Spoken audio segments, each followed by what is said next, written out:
Olá pessoal, tudo bem? Nesse módulo, na última parte nossa do ano letivo que já vai acabar, a gente está terminando o terceiro trimestre, a gente vai fugir um pouquinho daqueles conteúdos que a gente viu até então, vamos falar um pouquinho sobre mecânica de fluidos. Né? O que seriam fluidos, na nossa concepção? Aqui a gente tem dois caras descendo uma corredeira, e o engraçado é que o rio, nessa região aqui, está largo, e ele vem se estreitando, tá vendo? Ele é obrigado a passar por essa região menor, onde contém a mesma quantidade de água que tem que passar. A quantidade de água que está passando na região larga, que seria essa daqui, toda essa região aqui, ó, que é larga, ela se afunila para ser obrigada a passar por aqui. Então é óbvio que porque esse tanto de água que está passando aqui passar por lá, tem que aumentar a velocidade. Por isso que quando um rio se estreita, numa certa região, a corredeira fica mais forte. Por quê? Tem que garantir aquele tanto de água que passa. Aqui a gente tem um avião. Por que o avião voa, professor? É porque quando ele tem velocidade para frente, essa parte aqui da asa está um pouquinho envergada para baixo, faz com que a pressão do ar aqui em cima seja menor do que a pressão do ar embaixo. Então quem ganha? A pressão que é maior. Como a pressão de baixo é maior, garante que ele fique flutuando enquanto voa. Ah, professor, um navio é feito de aço, o couro dele é todo de aço. Como que ele não afunda no oceano se aço é mais denso do que a água? Mas é porque o navio ele não é maciço, ele não é todo preenchido de aço. Ele tem uma casca de aço. Mas se você pegar todo o volume do navio, tem muito ar aqui dentro. Muito ar. Então, o total dele é menos denso do que a água, por isso que ele flutua. Interessante, né? Então a gente vai começar a ver conteúdo de fluido a partir de agora. Então a gente vai ver um pouquinho de hidrostática e muito menos ainda de hidrodinâmica, tá? Porque senão vocês vão ficar sobrecarregados, final de trimestre, e eu já estou satisfeito com o conteúdo que a gente viu até então. Então o que são fluidos? São substâncias essenciais. A gente não não consegue sobreviver sem os fluidos. Para começar, água é fluido, ar é fluido, sangue é fluido, um monte de coisa é fluido. Até areia, dependendo do jeito que você observa, tem alguns sólidos que se comportam como fluidos. Então o que é fluido? São líquidos e gases capazes de se deslocar, de escoar e de adaptar a forma do recipiente. Se você pegar óleo, pegar ar, pegar água, colocar numa taça, ele vai se adequar à geometria daquela taça ou daquele copo. Então ele é fluido. Tem alguns sólidos que se comportam como fluido. Nem sempre os fluidos são líquidos e gases, tá certo? Líquido é gás e também alguns sólidos, dependendo do jeito que você observa, tá bom? Depois dá uma pesquisadinha nisso daí que é interessante. Então tem a parte da física que a gente considera o fluido parado, é a fluidostática, e tem a parte da física que considera o fluido em movimento, é a fluidodinâmica. Mas para facilitar, a gente lembra que água é um fluido mais primordial que a gente tem aqui, O que é o mais primordial não, é o mais necessário, para as nossas vidas. Então a gente chama de, em vez de fluidostática, chama de hidrostática. Em vez de fluidodinâmica, a gente chama de hidrodinâmica. Então hidrostática, fluidos parados, hidrodinâmica, fluidos em movimento. Para a gente definir primeiro o que é pressão, pessoal, o que é fluido e entender um pouco mais, a gente precisa falar de pressão. Deixa eu mudar a cor da minha canetinha, senão vai ficar monótono. O que é pressão? Imagina o seguinte, eventualmente você tem que tomar algum medicamento na veia, e o que o pessoal, o que os enfermeiros usam para aplicar a coisa na veia da gente? Usa uma seringa e contém o quê? Uma agulha, que é um instrumento muito fininho, Ele ainda é assim na ponta, E aí o que acontece? Não precisa de muita força para essa agulha penetrar a pele e chegar lá na veia. Agora imagina que você faz a mesma força que você fez na seringa para ela entrar na pele, a agulha entrar na pele, você faça com a ponta do dedo. Com a ponta do seu dedo. Essa é a ponta do seu dedo com a unha, tá certo? Você acha que vai entrar? O seu dedo vai perfurar a pele, perfurar a veia e chegar dentro da veia?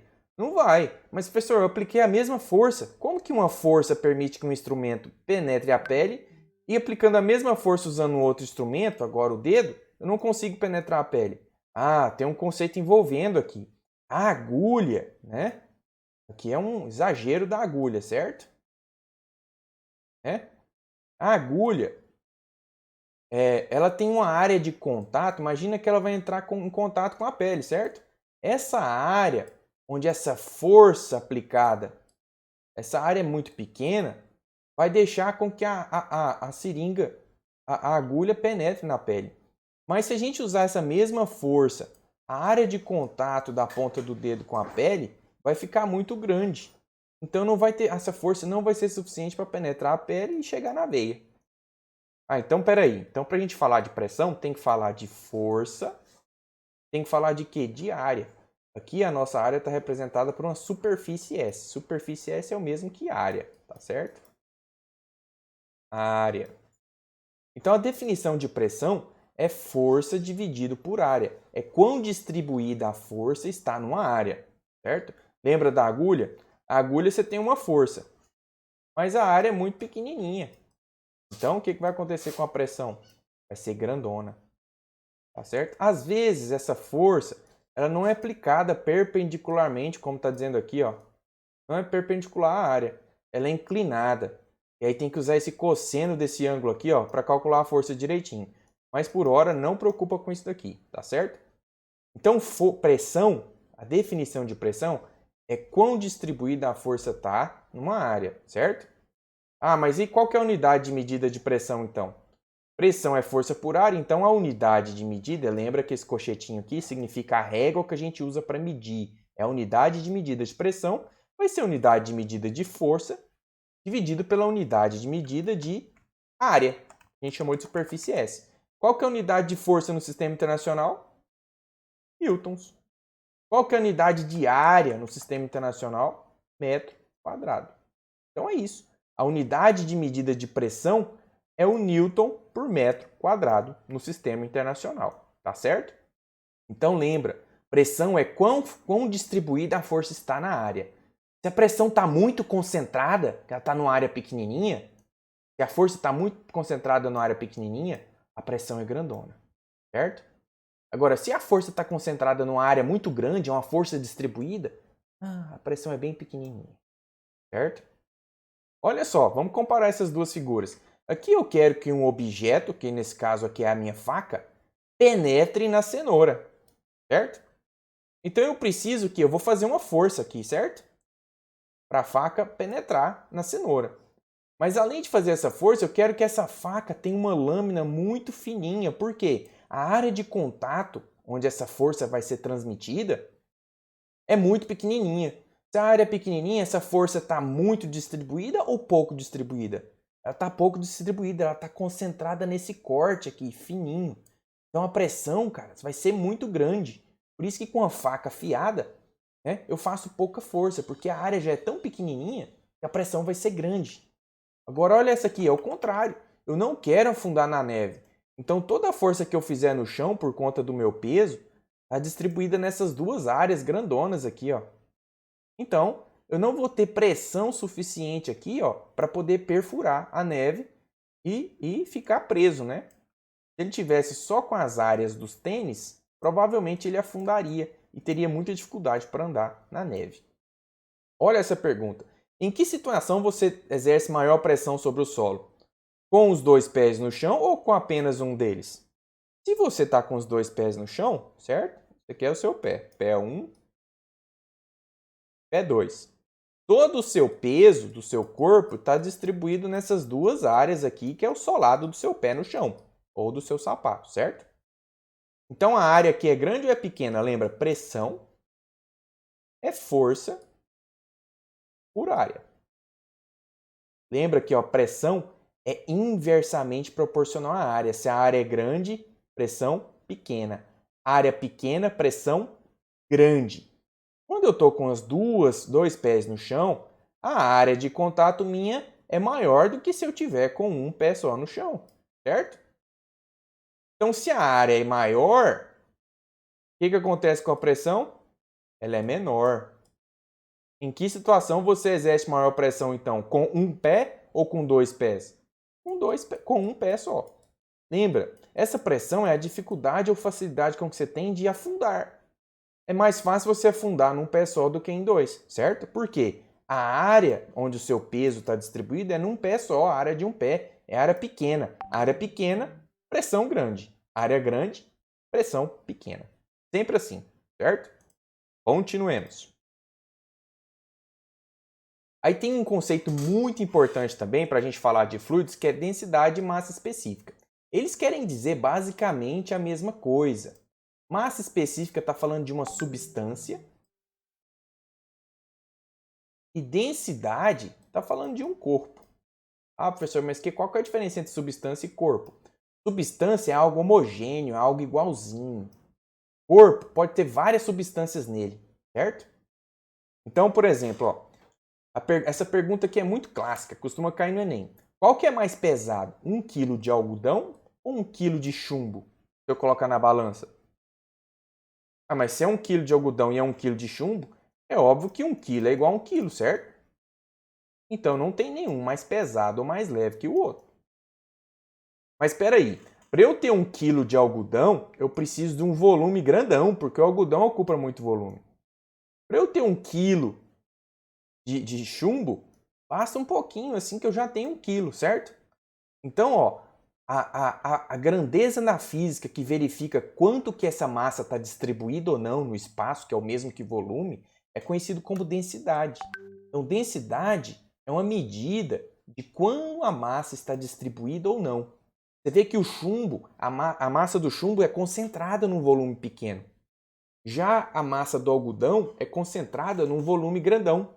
Para eu ter 1 kg de algodão, eu preciso de um saco. Para eu ter 1 kg de chumbo, eu preciso de uma coisinha pequenininha, certo?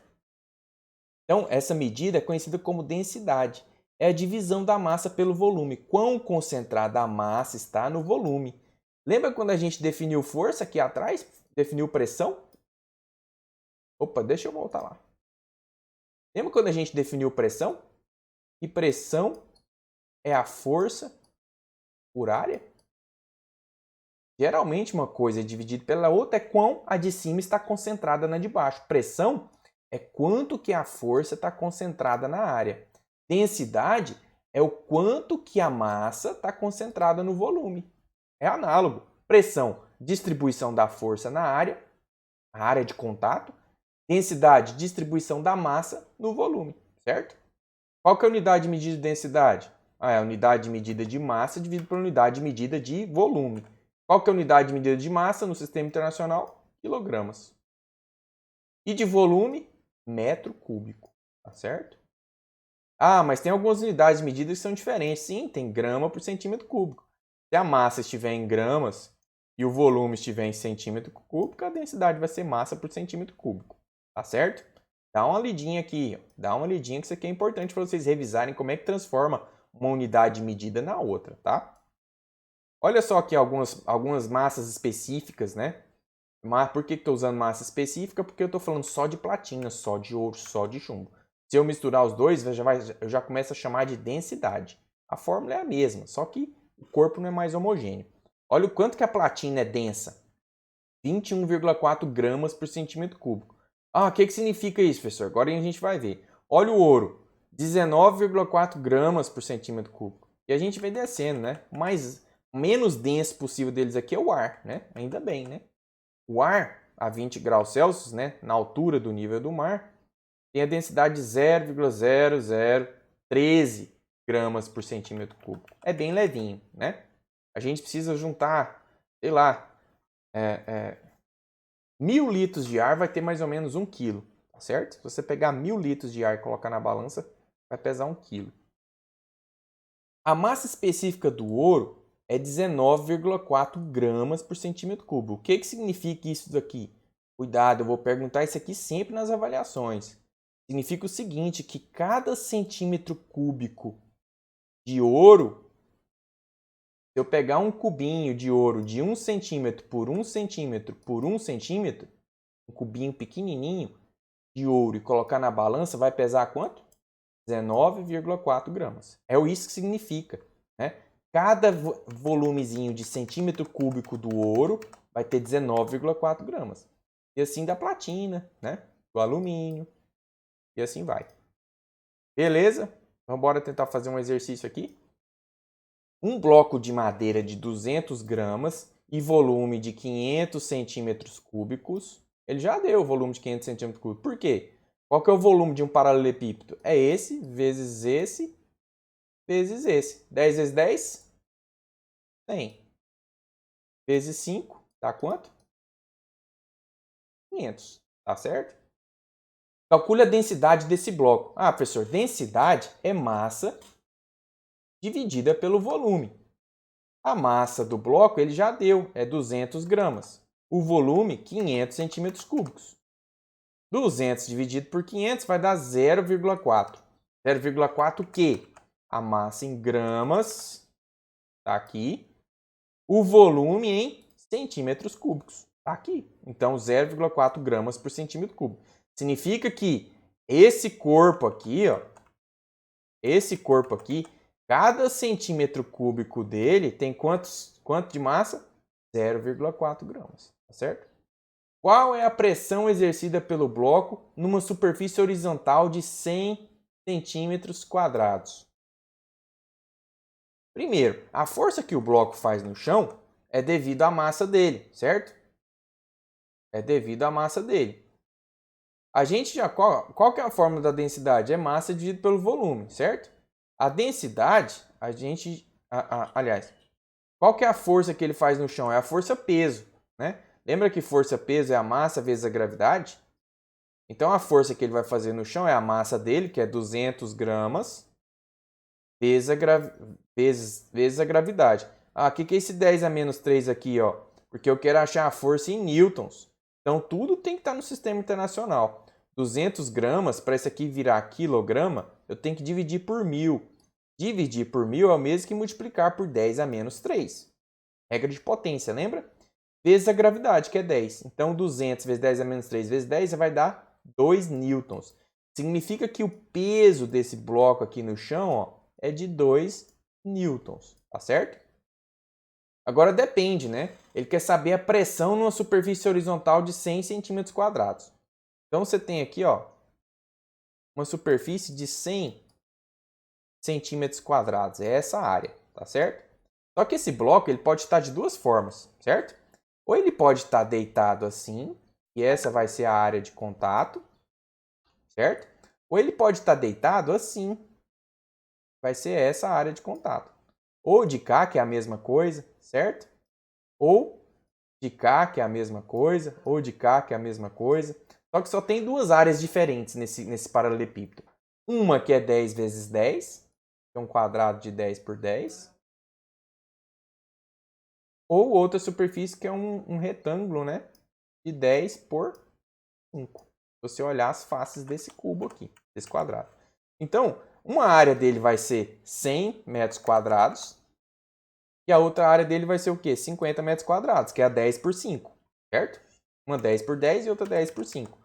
O peso dele, lembra que pressão é força por área? A força é a força peso, por isso estou chamando de pezinho aqui. De pesão, né? Não confunda esse P com esse P. Esse aqui é P minúsculo, P maiúsculo, tá?